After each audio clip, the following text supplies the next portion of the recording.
नमस्कार दवड़ियों, देवभूमि समाचार में आप सभी का स्वागत है। हम लोग हाजिर हुए हैं प्रदेश के अलग अलग समाचार पत्रों की सुर्खियों के साथ, जिनके ई पेपर का लिंक हमने डिस्क्रिप्शन बॉक्स में दिया है और यदि आप चाहें तो दिए गए लिंक का प्रयोग कर सभी खबरों को विस्तार पूर्वक भी पढ़ सकते हैं। तो चलिए शुरुआत करते हैं आज के कोरोना अपडेट से। तो 17 तारीख के समाचार पत्रों के अनुसार 47 लाख के पार हुआ संक्रमित लोगों का आंकड़ा, पूरे विश्व भर का आंकड़ा ही बता रहे हैं। और अगर भारत की बात किया जाए तो 91,349 मामले अभी तक सामने आए हैं और जिसमें से भारत में 34,385 मामले ठीक भी हो गए हैं और 2,891 लोगों की इसमें से मौत हो गई है। और जहीं अगर मैं बात करता हूं उत्तराखंड की, तो उत्तराखंड में अभी तक कल तक के जो कुल सैंपल लिए गए हैं 13,212 हैं, जिसमें से 92 लोग पॉजिटिव आए हैं और 11,316 लोग नेगेटिव आए हैं और जिसमें से 951 लोगों का अभी जो जांच रिपोर्ट है वो अभी प्रतीक्षारत है। तो और स्वस्थ हुए लोगों की जितने भी पॉजिटिव लोग आए थे उसमें से 52 लोग स्वस्थ हो चुके हैं। कल वहीं उत्तराखंड में ऋषिकेश लौटे प्रवासी युवक को कोरोना पाया गया है। मुंबई से ऋषिकेश लौटे 27 साल के युवक में कोरोना संक्रमण की पुष्टि हुई है। इसके साथ ही उत्तराखंड में कोरोना मरीजों की संख्या 92 हो गई है। अपर सचिव स्वास्थ्य युगल किशोर पंत ने रविवार को बताया कि देहरादून जिले में कोरोना मरीजों की संख्या 45 हो गई है, जबकि उत्तराखंड में यह आंकड़ा 92 तक पहुंच गया है। तो अभी उत्तराखंड में धीरे धीरे ये जितने भी संक्रमित लोगों की एकदम से बढ़ोतरी हुई है प्रवासियों के वापस जाने के बाद। और अगली खबर आ रही है कि केंद्र सरकार ने लॉकडाउन का चौथा चरण तय कर गाइडलाइन जारी कर दी है। गाइडलाइन के अनुसार प्रदेश में पर्यटन और तीर्थाटन की गतिविधियां शुरू नहीं हो सकती।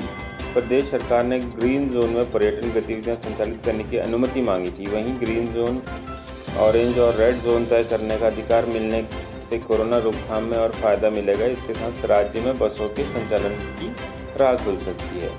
तो ये आपको बता दें कि कल जो है लॉकडाउन 4 के बारे में बताया गया था, जो आज से स्टार्ट हो गया है, जो 31 तारीख तक 31 मई तक ये रहेगा।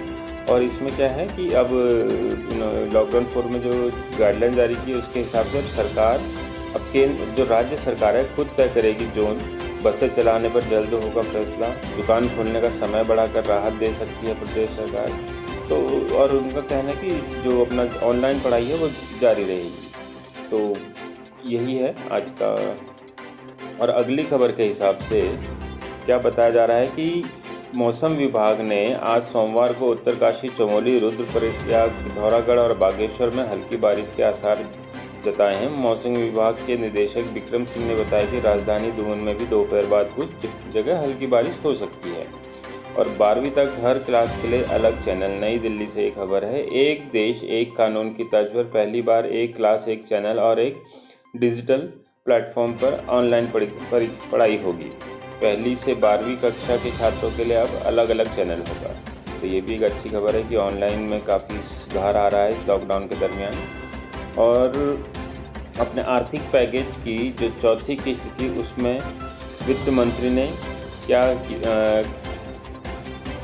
ने कौन सा नए पैकेज की घोषणा की है, इस बारे में बात करते हैं। केंद्र सरकार ने आत्मनिर्भर भारत पैकेज की चौथी नहीं, माफ़ कीजिएगा, 5वीं किस्त, 5वीं कड़ी में शिक्षा, सेहत और कारोबारी सुगमता के क्षेत्र में बड़े सुधारों की राह दिखाई है। साथ ही प्रवासी मजदूरों को काम देने के लिए मनरेगा में 40,000 करोड़ रुपए अतिरिक्त दिए हैं। कंपनी एक्ट में बदलाव होगा।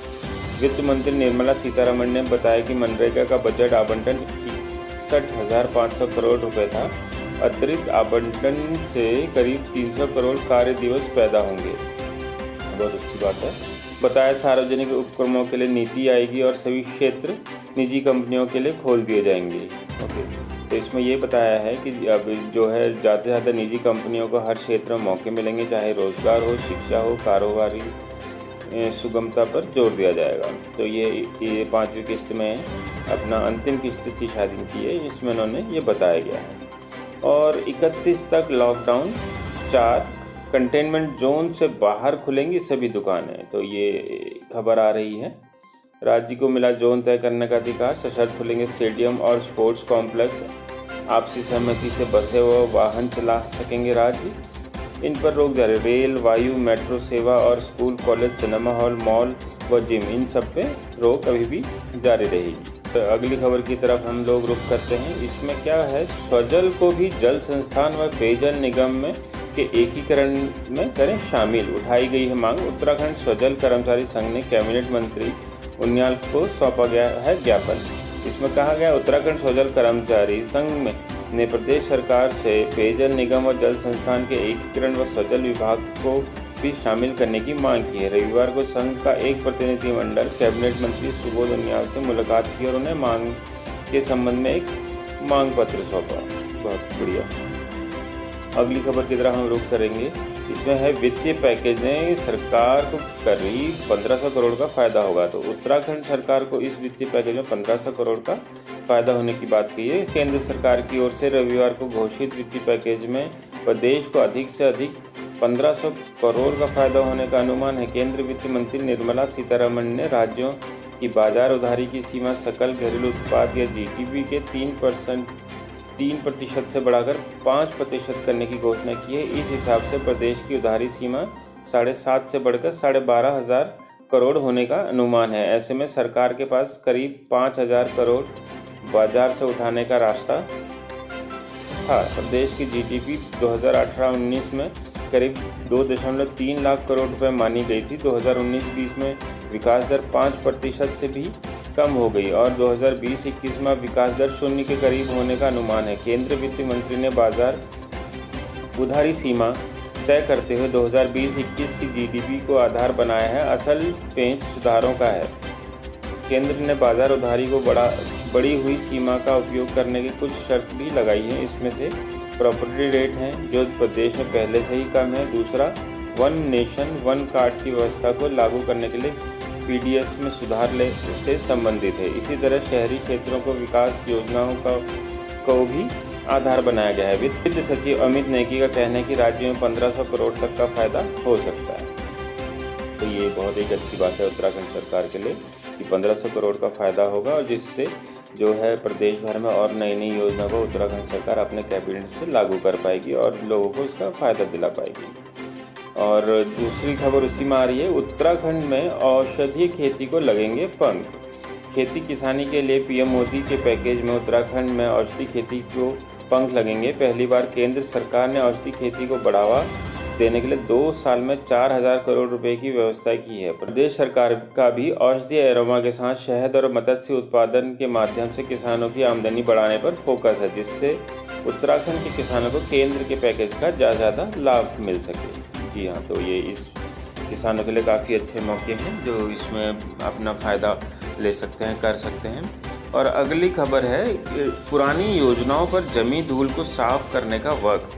जी हाँ, तो इसमें क्या बताया जा रहा है कि लॉकडाउन में अब वक्त पुरानी मगर कारगर योजनाओं पर जमी धूल को साफ करने का समय भी आ गया है। प्रदेश में अलग अलग समय पर सरकारों ने अर्थव्यवस्था की चुनौतियों का सामना करते हुए अपने कार्यकाल में लीक से अलग हटकर योजनाएं भी शुरू की थी। कुछ योजनाओं में क्षमता भी दिखी थी, लेकिन समय बीतने के साथ ही ये योजनाएं कागजों में ही दबकर रह गई।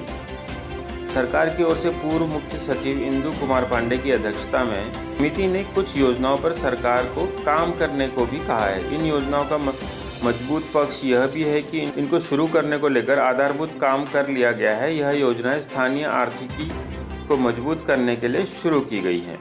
जी हाँ, तो चलिए ये योजनाएं के बाद हम आगे बढ़ते हैं और इसमें है, फिर से परखें बजट, रोजगार की करें व्यवस्था। 8 लाख से ज़्यादा पंजीकृत बेरोजगार। प्रदेश में बेरोजगारी भी पिछले कुछ वर्षों में बढ़ गई है। इस समय प्रदेश में 8 लाख से ज़्यादा पंजीकृत बेरोजगार हैं। लॉकडाउन के कारण बेरोजगारों की संख्या में और इजाफा होने की आशंका है। पूर्व मुख्य सचिव इंदु कुमार पांडे की अध्यक्षता में गठित समिति ने सरकार को वर्ष 2020-21 के बजट को फिर से परखने का सुझाव दिया है। समिति का कहना है कि अधिक से अधिक रोजगार पैदा करने वाली योजनाओं को प्राथमिकता देनी चाहिए। जी हाँ, तो इसमें बेरोजगारों के लिए बात करी गई है। और अगली खबर की तरफ हम बात करते हैं। उत्तराखंड में 12,000 करोड़ के कारोबार पर ताला लगा। प्रदेश को 4 धाम यात्रा पर्यटन के लिए नहीं मिली अनुमति। जी, तो इसमें इस समय जो लॉकडाउन 4 में है, प्रदेश को केंद्र के जो नई गाइडलाइन है केंद्र ने जो नई गाइडलाइन जारी की है उसमें प्रदेश को 4 धाम यात्रा या पर्यटन के लिए अभी अनुमति नहीं दी है। तो जिस कारण जो है उत्तराखंड में जो ये पर्यटन और 4 धाम यात्रा का पूरा 12,000 करोड़ तक का अनुमानित कारोबार था उस पर ताला लगा हुआ है। राज्य के भीतर बसें चलने पर आज निर्णय लिया जाएगा कि ये बसें चलाई जाएं या नहीं चला जाए। सहमति से अन्य राज्यों में भी यात्रा वाहन चलाने पर भी हो सकता है और सहमति से अन्य राज्यों में भी यात्रा वाहन चलाने पर विचार किया जा सकता है। तो इंतज़ार करेंगे कि क्या आज ये निर्णय होता है। और 4 माह की योजना बनाई है कि अस्पतालों में बनेंगे 525 आईसीयू बेड, 350 से अधिक की जाएगी वेंटिलेटर की संख्या। तो ये अभी 4 माह की योजना बनाया जा रहा है। कोरोना से निपटने के लिए सरकार ने अस्पताल स्वास्थ्य सुविधाओं को लेकर अगले 4 माह के लिए योजना तैयार की है, जिससे सरकारी अस्पतालों में आईसीयू और वेंटिलेटरों की संख्या बढ़ाई जाएगी। जी हाँ, तो ये आईसीयू बेड और वेंटिलेटर की संख्या बढ़ाने की बात की जा रही है। और अगली खबर आ रही है कि नहीं हो पा रहा निर्माण मजदूरों का इंतज़ाम। परेशानी है ये, लगातार घर वापसी कर रहे बाहरी राज्य मजदूर हैं, तो इस वजह से जो निर्माण मजदूर हैं इन लोगों का इंतज़ाम नहीं हो पा रहा। 4 धाम ऑल वेदर रोड परियोजना से लेकर लोक निर्माण विभाग की सड़क पुलों के निर्माण कार्यों तक की रफ्तार बेहद धीमी है। लॉकडाउन 3 में निर्माण कार्य शुरू करने की मंजूरी के बाद यह आसार थे कि जो श्रमिक राज्य में ही रुके हैं वो काम में जुट जाएंगे, मगर श्रमिकों की घर लौटने की जिद ने लोक निर्माण विभाग का सिरदर्द बढ़ा दिया है। जी हाँ, तो जिस हिसाब से जो श्रमिक अपने अपने गंतव्यों को अपने जो उनका जो जन्म स्थान है वहाँ वापस जा रहे हैं, तो जितने भी निर्माण कार्य हैं वो सब धीमी गति में आ गए हैं। केंद्र के पैकेज से राज्यों को वित्तीय संसाधन उपलब्ध होंगे, कहा मुख्यमंत्री ने। मुख्यमंत्री त्रिवेंद्र सिंह रावत ने कहा है कि केंद्रीय वित्त मंत्री निर्मला सीतारमण की घोषणाओं से राज्यों को वित्तीय संसाधन उपलब्ध होंगे। इससे गाँव लौटे प्रवासी श्रमिकों को रोजगार मिलेगा। गुणवत्तापरक डिजिटल एजुकेशन का नया अध्याय शुरू होगा। मुख्यमंत्री ने इन सभी घोषणाओं के लिए प्रधानमंत्री नरेंद्र मोदी और वित्त मंत्री का आभार जताया है। मुख्यमंत्री ने बताया कि राज्यों के लिए उधार की सीमा को जीएसडीपी के 3% में बढ़ाकर 5% किया गया है। इससे राज्यों को वित्तीय संसाधन जुटाने में भी बहुत मदद मिलेगी। तो चलिए रुख करते हैं अगली खबर की तरफ। अगली खबर में क्या आ रहा है सामने, इसमें बताया जा रहा है कि पानी बिन सब सून, लॉकडाउन में बना दिए 15 चाल खाल। जी हाँ, ये खबर आ रही है भीमताल से। लॉकडाउन में लोग अपने अपने तरीके से नया करने में जुटे हैं। इसमें से एक है पर्यावरण प्रेमी नंदन सिंह नयाल ने लॉकडाउन में ऐसा कर दिखाया जो कई गाँवों को लोगों को पानी की ज़रूरतें पूरा कर सकता है। उन्होंने जल संचय के लिए 1.5 महीने के अंदर 15 चाल खाल बना दिए हैं। इस काम में ग्रामीणों ने भी उनका साथ दिया है। जी, बहुत अच्छी बात है, ये पर्यावरण के विषय में इतना सोच रहे हैं। और अगली खबर के बारे में, भाजपा कार्यकर्ता क्वारंटाइन प्रवासियों पर रखेंगे नज़र, उल्लंघन करने वालों की भी होगी शिकायत, प्रदेश अध्यक्ष ने दिए निर्देश। जी हाँ, तो ये देहरादून से खबर आ रही है। प्रदेश भाजपा दूसरे राज्यों से घर वापसी कर रहे हज़ारों प्रवासियों की मदद के साथ उन पर नज़र भी रखेगी। ऐसा सभी प्रवासी भाजपा कार्यकर्ताओं के रडार पर होंगे जिन्हें होम क्वारंटाइन किया गया है। भाजपा के प्रदेश अध्यक्ष बंशीधर भगत ने पार्टी कार्यकर्ताओं को निर्देश दिए हैं कि वो क्वारंटाइन प्रवासियों पर पैनी नज़र रखें और जो क्वारंटाइन का उल्लंघन करता है उसकी शिकायत तत्काल प्रशासन को दे। जी हाँ, तो इन्होंने ये यहाँ पर एक खास अलग तरीके का अपना वो बनाया है कि जितने भी भाजपा कार्यकर्ता है क्वारंटाइन प्रवासियों पर नज़र रखेंगे। और अगली खबर के हिसाब से आपदा राहत के नाम पर बंदरबाट में कांग्रेस का ज़मीर कहां चला गया था, कहा भाजपा ने। पूर्व मुख्यमंत्री हरीश रावत ने प्रवासी मजदूरों के साथ सड़क दुर्घटना मामले में प्रदेश सरकार के ज़मीर पर सवाल उठाया तो प्रदेश भाजपा तिलमिला उठी। पार्टी ने एआईसीसी के महासचिव पर पलटवार करते हुए केदारनाथ पुनर्निर्माण घोटाले को लेकर घेरने का प्रयास किया। पार्टी ने कहा है कि हरीश रावत का ज़मीर तब कहां चला गया था जब आपदा पीड़ितों की राहत के नाम पर बंदरबाट की गई थी। तो ये प्रदेश की क्या देश की बड़ी पार्टियां हैं जो दो आपस में एक दूसरे पर हमेशा कुछ न कुछ आरोप प्रत्यारोप करते रहती हैं। और अगली बात इसमें आ रही है कि प्रवासियों की वापसी के मुद्दे पर कांग्रेस ने सरकार को घेरा। जी हाँ, जो अभी हमने बात की थी, प्रवासियों को लाने और यहां से श्रमिकों को भेजने की व्यवस्था पर एक बार फिर से कांग्रेस ने सरकार को घेरा है। कांग्रेस के प्रदेश महामंत्री संगठन विजय सारस्वत ने प्रेस बयान जारी कर कहा है कि सरकार ने प्रवासियों को लाने की कोई पुख्ता रणनीति तैयार नहीं की है, इसी वजह से प्रवासियों में संशय बना हुआ है। सारस्वत ने कहा है कि अन्य प्रदेशों में फंसे प्रवासी सरकार से बार बार वापसी के लिए आग्रह कर रहे हैं, लेकिन सरकार इस ओर ध्यान नहीं दे रही। सारस्वत का यह भी कहना है कि गाँव में प्रवासियों को क्वारंटाइन करने का जिम्मा प्रधानों पर छोड़ दिया गया है, पर उन्हें साधन नहीं दिए गए। तो इसमें भी ये बात फिर से ये बात सामने आ रही है कि प्रधानों को साधन तो नहीं दिए गए हैं, सिर्फ क्वारंटाइन के लिए उनको बताया गया है। और पूर्व सीएम हरीश रावत ने परिवहन मंत्री यशपाल आर्य को लिखा पत्र, और इसमें क्या बताया गया है, एक से दूसरे जिले में जाने वालों को मिले अधिक समय। हरीश रावत ने ऐसा यशपाल आर्य को लिखे पत्र में कहा है कि पूर्व मुख्यमंत्री हरीश रावत ने प्रदेश के परिवहन मंत्री यशपाल आर्य को पत्र लिखकर इस एक जिले से दूसरे जिले में अपने वाहनों से आने जाने लोगों के लिए समय से अधिक छूट देने की मांग की है। हरीश रावत का कहना है कि प्रदेश में इस समय एक जिले से दूसरे जिले जाने वालों की काफ़ी संख्या है, लेकिन समय सिर्फ इतना है कि पहुंचकर लौटा ही जा सकता है। ऐसे में लोगों को भारी परेशानी का सामना करना पड़ रहा है। राज्य में एक जिले से दूसरे जिले में जाने वालों को एक दिन का समय आराम करने के लिए भी देना चाहिए। रावत का यह भी कहना है कि लंबी यात्रा के मार्ग में खाने और चाय आदि की व्यवस्था भी होनी चाहिए। रावत ने इस पत्र को ट्वीट किया और प्रदेश के मुख्य सचिव उत्पल कुमार सिंह को भी इसमें टैग किया है। तो बढ़ते हैं अगली खबर की तरफ, और इसमें क्या है कि कोरोना मुक्त हरिद्वार ग्रीन जोन का इंतजार। मेला अस्पताल में भर्ती आखिरी कोरोना पॉजिटिव व्यक्ति के स्वस्थ होकर घर लौटने के साथ ही हरिद्वार जिला कोरोना मुक्त हो गया है। स्वास्थ्य विभाग की टीम ने रविवार को डिस्चार्ज कर उसे ताली बजाकर घर भेजा। अब वह 14 दिन होम क्वारंटाइन रहेगा। अब तक सामने आए सभी 7 मरीजों के स्वस्थ होने के बाद जिले में कोरोना का कोई केस नहीं है। अब जिले के ग्रीन जोन घोषित होने की उम्मीद बढ़ गई है। डीएमसी रविशंकर का कहना है कि हरिद्वार की पूरी स्थिति से शासन को अवगत कराया दिया गया है। राज्य सरकार की ओर से केंद्र सरकार को रिपोर्ट भेज दी है, आगे के आदेश का इंतजार है। तो जी हाँ, तो जल्दी ही जो हरिद्वार है हो सकता है ग्रीन जोन घोषित किया जाए। और कश्मीरी छात्रा ने सेना पर आपत्तिजनक टिप्पणी की। देहरादून में एक प्राइवेट कॉलेज में पढ़ने वाली कश्मीरी छात्रा ने सोशल मीडिया पर सेना के संदर्भ में विवादित पोस्ट कर दी है। मामला संज्ञान में आने के बाद कॉलेज ने छात्रा को निलंबित कर मामले की जांच की समिति बनाई है। कॉलेज के असिस्टेंट रजिस्ट्रार दीपक अग्रवाल ने बताया कि बीटेक सिविल इंजीनियरिंग तीसरे वर्ष की छात्रा द्वारा भारतीय सेना पर विवादित टिप्पणी करने की जानकारी मिली थी। कॉलेज प्रबंधन को शुक्रवार रात इसके स्क्रीनशॉट्स मिले हैं। इस पर कॉलेज ने राष्ट्र विरोधी व असामाजिक गतिविधियों में लिप्तता के चलते छात्रा को कॉलेज से निलंबित कर दिया है। तो ये एक कश्मीरी छात्रा का मामला सामने आ रहा है जो देहरादून के प्राइवेट कॉलेज में पढ़ रही थी।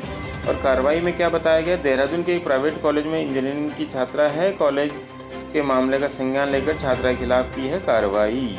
तो अगली खबर की तरफ हम रुख करते हैं।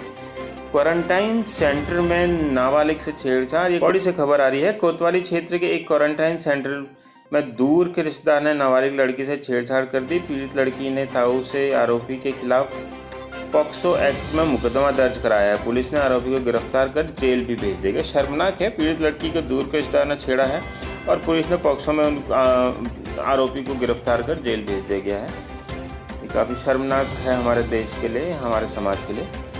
और अगली खबर के हिसाब से जम्मू कश्मीर में हिजबुल का शीर्ष कमांडर ढेर। जम्मू कश्मीर में डोडा जिले में रविवार को सुरक्षा बलों ने मुठभेड़ में हिजबुल मुजाहिदीन के शीर्ष कमांडर को मार गिराया। वो आरएसएस कार्यकर्ता और उनके निजी सुरक्षा अधिकारी की हत्या के मामले में वांछित था। जी हाँ, तो ये एक बड़ी खबर है, बड़ी ये एजेंसी से आ रही है, जिसमें आतंकवादी ने तलाशी अभियान के दौरान चलाई थी गोलियां और सुरक्षा बलों की जवाबी कार्रवाई में वो ढेर हो गया। और अगली खबर के हिसाब से दावा किया जा रहा है कोविड-19 महामारी के हर रोज सामने आ रहे नए लक्षणों ने चिकित्सकों की चिंता बढ़ाई है। इसमें क्या है, बोलने में दिक्कत होना भी कोरोना के लक्षण है। मरीजों में मानसिक तनाव बढ़ने का खतरा है। स्वाद गायब होना, कान में दबाव भी पहचान है। अगर आपको बोलने में दिक्कत हो रही है तो सतर्क हो जाएं। विश्व स्वास्थ्य संगठन के मुताबिक यह कोरोना वायरस से संक्रमित होने का एक गंभीर लक्षण हो सकता है। तुरंत डॉक्टर की मदद लें। जी हाँ, तो कोई भी नए इस दावे के इस दावे के अनुसार कोरोना जो है अपने नए लक्षण रोज़ अपने लक्षण बदल रहा है, जो इनके सिम्टम्स हैं वो चेंज होते जा रहे हैं। तो कोई भी किसी तरह का आपको भी, दर्शकों को भी या फिर मेरे दगड़ियों को, मेरे साथियों को किसी तरह का भी कोई समस्या उत्पन्न हो रही, चाहे वो गले से रिलेटेड हो, बोलने से तकलीफ हो या सांस लेने में हो, कोई भी नए लक्षण हो सकते हैं, वो ज़रूर डॉक्टरी परामर्श ज़रूर लें।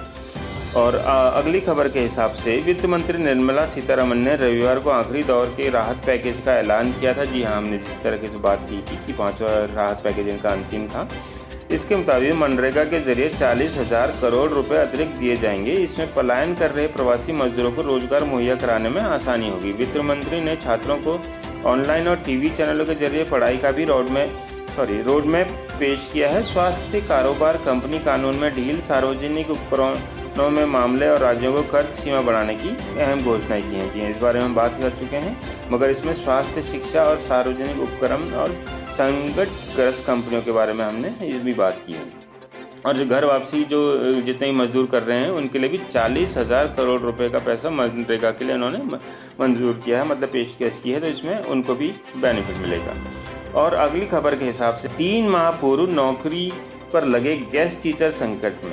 जी हाँ, अभी जो 3 महीने पहले मार्च में ही नए गेस्ट टीचर जो अभी नौकरी पर लगे हैं उनकी नौकरी पे उनकी जो नौकरी है संकट में है। क्योंकि एलटी शिक्षकों के प्रमोशन की वजह से उत्तराखंड में अतिथि शिक्षकों की नौकरी पर संकट आ गया है। जिन पदों पर एलटी से प्रवक्ता बने शिक्षकों की नियुक्ति होगी, वहां अतिथि शिक्षकों के पद खत्म हो जाएंगे। मौजूदा समय में एलटी में करीब 600 एवं प्रवक्ता कैडर में 2200 अतिरिक्त शिक्षक काम कर रहे हैं। लिहाजा फरवरी-मार्च में दोबारा बहाल हुए अतिथि शिक्षक 3 महीने के भीतर ही नौकरी पर आए संकट से परेशान हो गए। तो ये भी एक बड़ी खबर है। जितने भी अतिथि या गेस्ट टीचर जिनको हम बोलते हैं उनके लिए भी संकट है, जितने भी, क्योंकि एलटी शिक्षकों के प्रमोशन के बाद अभी उनकी नौकरी पर संकट आ सकता है। तो इसको भी सरकार को ज़रूर संज्ञान में लेना चाहिए। और देखिए इस बारे में बाकी लोगों का क्या कहना है। शिक्षा मंत्री क्या बोले इस पर। शिक्षा मंत्री अरविंद पांडे ने कहा कि अतिथि शिक्षकों की इस समस्या पर सरकार गंभीर है, मानदेय बढ़ाने पर भी विचार चल रहा है और पोस्टिंग से आने वाली तकनीकी समस्या का हल निकाला जाएगा। कोशिश रहेगी कि इनका भविष्य भी सुरक्षित रहे। जी हाँ, तो ये इन्होंने कहा है। और अगली बात इसमें क्या रखी है, अपना अध्यक्ष हैं अतिथि शिक्षक संघ के विवेक यादव। उन्होंने कहा अतिथि शिक्षक योग्यता के मानक पर खरे उतरते हैं। शिक्षा विभाग में काफ़ी पद खाली हैं, किसी भी अतिथि शिक्षक को नहीं हटाया जाए। शिक्षा सुधार में योगदान के आधार पर सुरक्षित भविष्य के लिए ठोस नीति बनानी चाहिए। जी हाँ, जो ये विवेक यादव ने कहा है। और गोविंद सिंह दानू पूर्व महामंत्री अतिथि शिक्षक संघ हैं, उनका भी बयान आया है, जिस पर उन्होंने क्या बोला है, जिस पद पर अतिथि शिक्षक नियुक्त हैं उसे सुरक्षित रखा जाए या फिर स्थायी नियुक्ति अथवा प्रमोशन पर पोस्टिंग होने पर बाकी खाली पदों पर अतिथि शिक्षकों का समायोजन किया जाए। तो ये हर किसी का अपना इस बारे में अलग है। तो प्रदेश सरकार क्या सोचती है उस पर जल्दी ही कोई ना कोई टिप्पणी आएगी। और अगली खबर के हिसाब से अस्थायी मेडिकल फैकल्टी को स्थायी भर्ती में वरीयता मिलेगी, ऐसा कहा गया है। देहरादून से खबर आ रही। सरकार ने राज्य भर के सरकारी मेडिकल कॉलेजों में प्रोफेसर, एसोसिएट प्रोफेसर और असिस्टेंट प्रोफेसर के पदों पर तैनात अस्थायी फैकल्टी को स्थायी पदों पर भर्ती करने में वरीयता देने का निर्णय लिया है। तो जो इस समय जितने भी अस्थायी मेडिकल फैकल्टी हैं उनको स्थायी करने में प्राथमिकता दी जाएगी या वरीयता दी जाएगी, इस बारे में निर्णय लिया गया है। और लॉकडाउन 4 में क्या है, देहरादून को ज़्यादा छूट मिलने की संभावना नहीं। छात्र होम क्वारंटाइन तोड़ेंगे तो खराब हो सकता है करियर। जी हाँ, जो ये देहरादून में जो है इसको ज़्यादा छूट नहीं मिल रही है लॉकडाउन 4 में। देहरादून जिले के लिए प्रशासन की ओर से आज जारी की जाएगी गाइडलाइन। तो इसमें यही माना जा रहा है कि इसको ज़्यादा छूट तो नहीं दी जाएगी, कुछ एक छूटों पर बात हो सकती है। अगली खबर के हिसाब से सड़क पहले बंद थे, लोगों ने कॉलोनी के रास्ते भी बंद किए। जी हाँ, तो ये खबर अपना इस प्रकार आ रही है। पुलिया नंबर 6 सब्जी मंडी फिर से खुल गई है। यहाँ भीड़ न हो इसलिए सब्जी मंडी से होकर गुजरने वाली सड़क बंद कर दी। ऐसे में कॉलोनियों के रास्ते से आगे निकल रहे हैं, लेकिन अब कॉलोनी वालों ने भी अपने यहाँ गुजरने वाले रास्ते बंद कर दिए हैं। ऐसे में आम लोग जाएँ तो कहाँ जाएँ, ये देख सकते हैं आप किस तरह से लोगों ने अपने वहाँ के रास्ते भी और गलियाँ भी बंद कर दी हैं। तो ये भी एक बड़ी समस्या है। सड़क बंद कर दी तो लोग गलियों से जाने लगे और अभी वहाँ कॉलोनी के रास्ते भी बंद कर दिए गए हैं। और अगली खबर के हिसाब से तपती गर्मी में थर्मल स्क्रीनिंग के दौरान ज़्यादा आ रहे हैं तापमान। जी हाँ, जो तपती गर्मी में है इस समय अभी तापमान धीरे धीरे हमारे प्रदेश का बढ़ने लगा है, तो उस वजह से थर्मल स्क्रीनिंग अगर हो रही है तो तापमान जो है ज़्यादा बता रही है मशीन, ऐसा माना जा रहा है। रुक करते हैं अगली खबर का। अगली खबर के अनुसार है, युवती की फर्जी आईडी बनाकर 1 लाख मांगे। तो ये पटेल नगर थाना क्षेत्र निवासी युवती की फर्जी फेसबुक आईडी बनाकर उससे अश्लील टिप्पणी की जा रही है। युवती ने इसे लेकर अकाउंट चला रहे व्यक्ति को फेसबुक पर मैसेज भेजा तो उसने अकाउंट बंद करने के लिए 1 लाख रुपए की डिमांड कर दी। पीड़िता ने इसकी शिकायत एसएसपी को भेजे तो पटेल नगर थाना पुलिस ने एक मुकदमा दर्ज कर जांच शुरू कर दी है। पुलिस के मुताबिक युवती अकाउंटेंट की नौकरी करती है। जी हाँ, तो ये भी एक शर्मनाक बात है कि पीड़ित युवती ने परेशान होकर एसएसपी को पत्र भेजा और जिसमें जो थाना पुलिस ने अज्ञात के खिलाफ मुकदमा भी दर्ज किया। लेकिन लोगों को इस तरह की अश्लील हरकतों से बचना चाहिए, नहीं करनी चाहिए। और अगली खबर के हिसाब से, कृषि विज्ञान केंद्र डकरानी की ओर से विकसित की गई टमाटर की नई प्रजाति पर्वतीय क्षेत्र में अच्छी पैदावार हो सकती है। टमाटर की नई प्रजाति से प्रवासियों को मिल सकता है रोजगार, ऐसा कहना है कृषि विज्ञान केंद्र डकरानी की ओर से। ऐसा डकरानी का ऐसा कहना है क्योंकि वहाँ से उन्होंने एक नई प्रजाति ईजाद की है टमाटर। और अगली खबर के हिसाब से, निजी स्कूलों की जांच के लिए शासन ने बीडीओ को बनाए हैं नोडल अधिकारी, मगर बीडीओ के नंबर पहुंच से बाहर या नहीं उठ रहे हैं। तो ऐसे में भी एक बड़ी समस्या या दिक्कत का सामना है कि निजी स्कूलों में ट्यूशन फी व ऑनलाइन पढ़ाई से संबंधित जांच खंड विकास अधिकारी को सौंपी गई है। उन्हें जल्द विस्तृत रिपोर्ट सौंपनी है ताकि इसे निदेशक माध्यमिक शिक्षा को सौंपा जा सके। नोडल अधिकारी शासन स्तर पर बनाए गए हैं। वह रिपोर्ट तैयार करने में खंड शिक्षा अधिकारियों की उप शिक्षा अधिकारियों की मदद ले सकते हैं। पर क्या हो रहा है कि जितने भी नोडल अधिकारी हैं इनके नंबर या तो पहुंच से बाहर हैं या उठ नहीं रहे, तो ये भी एक सोच का विषय है। और वहीं एक खबर आई है कि धौल छीना अल्मोड़ा से बाड़े छीना सेराघाट मोटर मार्ग पर करानी छीना के बाद शनिवार को देर रात एक ऑल्टो कार अनियंत्रित होकर सड़क पर से लगभग 250 मीटर खाई में जा गिरी जिससे चालक की मौके पर ही मौत हो गई। रविवार को पोस्टमार्टम कर शव परिजनों को सौंप दिया गया है। जी हाँ, ये आप खबर देख सकते हैं कि एक अनियंत्रित होकर कार जो है उस खाई में जा गिरी है और उसमें चालक की मृत्यु हो गई है। और एक खबर आ रही है, कोसी के विमोला के पास जंगल में लगी आग। मझगांव में एक गौशाला में लगी आग। जी हाँ, ये बनबस एक खबर तो अल्मोड़ा से है, दूसरी बनबसा से है कि एक कोसी के विमोला के जंगल में लगी है और दूसरा एक गौशाला में आग लगी है जो बनबसा में है।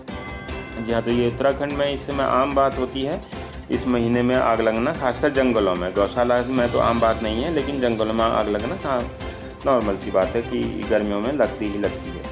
और लॉकडाउन में चाय श्रमिकों को मिलेगा 1 हफ्ते की मजदूरी। जी हाँ, लॉकडाउन में चाय श्रमिकों के लिए चंपावत से खबर आ रही कि जिले की जैविक चाय को दूर दूर तक नाम है, लेकिन इस बार लॉकडाउन ने चाय सेक्टर को भारी झटका दिया है। इसका असर फैक्ट्री में चाय की प्रोसेसिंग से लेकर चाय बागान में काम करने वाले मजदूरों तक को हुआ है। लेकिन अब चाय बोर्ड ने चाय मजदूरों को कुछ राहत दी है। चाय बोर्ड ने लॉकडाउन के दौरान काम ठप रहने पर चाय श्रमिकों को 1 हफ्ते की मजदूरी देने का निर्णय लिया है। जी हाँ, तो 1 हफ्ते की मजदूरी चाय बोर्ड देगा। और अंत में जो खबर आ रही है उसमें है कि जांच के लिए खुद एम्स पहुंचा था युवक। 14 मई को लौटा था मुंबई से, कोरोना रिपोर्ट आई पॉजिटिव। तो ये खबर अपना ऋषिकेश से आ रही है। अखिल भारतीय आयुर्विज्ञान संस्थान में आशुतोष नामक ऋषिकेश निवासी एक कोरोना पॉजिटिव 27 वर्षीय युवक को भर्ती किया गया। युवक मुंबई स्थित एक होटल में कार्यरत था। वो 2 दिन पूर्व वहां से अपने घर लौटा था। एम्स के जनसंपर्क अधिकारी हरीश मोहन थपलियाल ने बताया कि युवक मुंबई के होटल ITC मराठा में करीब 6 साल से बतौर रिसेप्शनिस्ट है, जो बीते 14 मई को वहां से अपने घर आशुतोष नगर ऋषिकेश लौटा है। वह उसके बाद से होम क्वारंटाइन में था। उसने बताया कि स्वास्थ्य खराब होने पर बीते दिवस 16 मई शनिवार को मरीज का सैंपल लिया गया जिसकी रिपोर्ट पॉजिटिव आई है। उसने बताया कि हाल ही में युवक जिस होटल में कार्य था उसमें कुछ सकारात्मक मामले मिले थे, जिसके बाद युवक घर लौटा था। हालांकि वहां कार्य के दौरान उसका कोरोना परीक्षण किया था जिसमें उसकी रिपोर्ट नेगेटिव आई थी। जी हाँ, तो इसमें ये बड़ी बात सोचने लायक है कि अगर किसी को भी ये लगे कि उसमें कुछ भी सिम्टम्स पाए जा रहे हैं, किसी तरह के कोई भी लक्षण मिल रहे हैं, वो तुरंत जाए और अपनी जाँच अवश्य कराए। और हो सकता है जो पहले नेगेटिव आए तो बाद में उसमें कहीं ना कहीं ये लक्षण निकल आए और ये पॉजिटिव आने के चांसेस होते हैं। तो अवश्य किसी भी तरह की किसी तरह के लक्षण में ज़रूर से ज़रूर इसमें अपना स्वास्थ्य परीक्षण ज़रूर कराएं। तो इसी के साथ आज की खबरों को हम लोग यहीं पे देते हैं विराम और जल्द ही मिलते हैं आपसे अन्य खबरों के साथ। तब तक के लिए नमस्कार।